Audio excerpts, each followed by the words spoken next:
Hi everyone, and welcome back to Queen G's Recipes. And today we are going to be making a delicious strawberry loaf. It is wonderful, easy to make, perfect for the summer, but you can definitely make this any time of the year and it is going to be wonderful. So the ingredients we'll be needing here are some eggs, vanilla, milk, softened butter at room temperature, but if it isn't softened, it really doesn't matter because we will be melting it.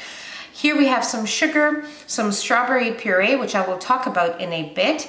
And here we have some flour, salt, baking powder, and baking soda. Now for the strawberry puree, I just blended them with my immersion blender. You can do it in a regular blender as well. It is totally fine. Then I added a small amount of water to it and just blended it until it was all completely turned into a puree. So after that, I ran it through a sieve, and with a spoon, I just kept stirring until it all went through the sieve, so you catch any little seeds or anything from your strawberries. So that's that. And you also want to have a loaf pan. I am using a 12 by 6 here. If you want to make 2 small loaves, you can do that instead. It is completely up to you. You will also need to have your oven preheated to 350 degrees Fahrenheit. And let's move on to making our loaf. Okay, so before we move on to making our strawberry loaf, I wanted to mention that we will be making a strawberry icing, and it is very simple, requires very few ingredients, but I will show you what we will be needing when the time comes for us to ice our loaf.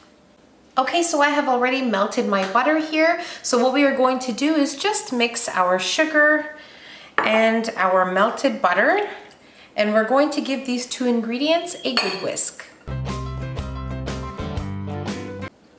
Now we will add in our eggs, our milk, and our vanilla, and we will whisk again.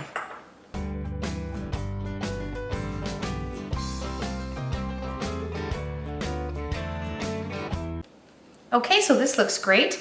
Now we will add in our strawberry puree here, and then mix again.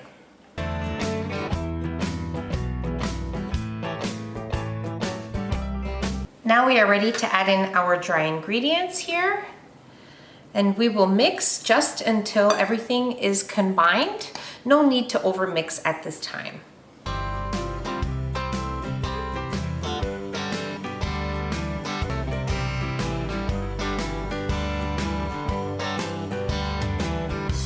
Okay, once you have placed all of your batter, just with a spatula or a spoon, make sure you spread it out evenly so it bakes evenly and it forms a beautiful loaf. And after that, you want to have your oven preheated to 350 degrees Fahrenheit. And we are going to bake our loaf for about 50 minutes to 1 hour, or when a toothpick inserted into the center comes out clean. So as soon as mine is done, I will meet you right back here. Okay, so my strawberry loaf baked for exactly 55 minutes, and now I just left it as it is here in the pan on top of my cooling rack for about 1 hour. It has completely cooled to room temperature, and that's exactly what you want before making your strawberry icing. So now what I'm going to do is I'm going to place it on my platter here, and then we are going to work on our icing, and then we will be that close to trying it. Okay, so what we will be needing for our strawberry icing is some icing sugar, also known as powdered sugar, some milk, some vanilla extract, and some strawberry puree that I reserved from the puree that we used in our strawberry loaf. So everything will be listed in the description box, so the full recipe is there for you. You don't have to worry.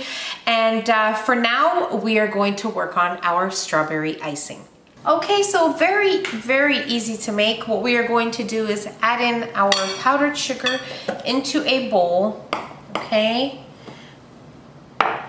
We will also add in our strawberry puree, and we will add in our vanilla. And for our milk, we are going to add in 1 teaspoon at a time.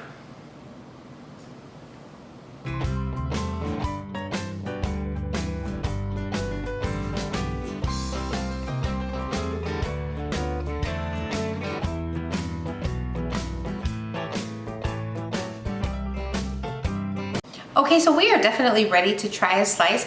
Now I didn't allow my icing to set, so it is definitely a good idea to allow it to set a little bit in the fridge. And as I mentioned, make sure that your loaf is completely cooled before placing the icing, or it'll just melt off, so you don't want that. So now we are ready to try this. It is wonderful, it is flavorful. The icing, definitely I would suggest you allow it to set before serving it. But besides that, the loaf is wonderful and it is so good, so moist. You are going to love it. And very easy to put together. So I really hope you guys enjoyed this video. If you enjoyed the video, don't forget to give us a nice big thumbs up. Don't forget to subscribe if you haven't already, and hit the notification bell so you will be notified every time I upload a new and delicious recipe. Share the recipe with your family and friends, and don't forget to follow us on Facebook and Instagram. The links will be in the description box below along with the recipe. And I'll see you in my next video. Take care. Bye everyone.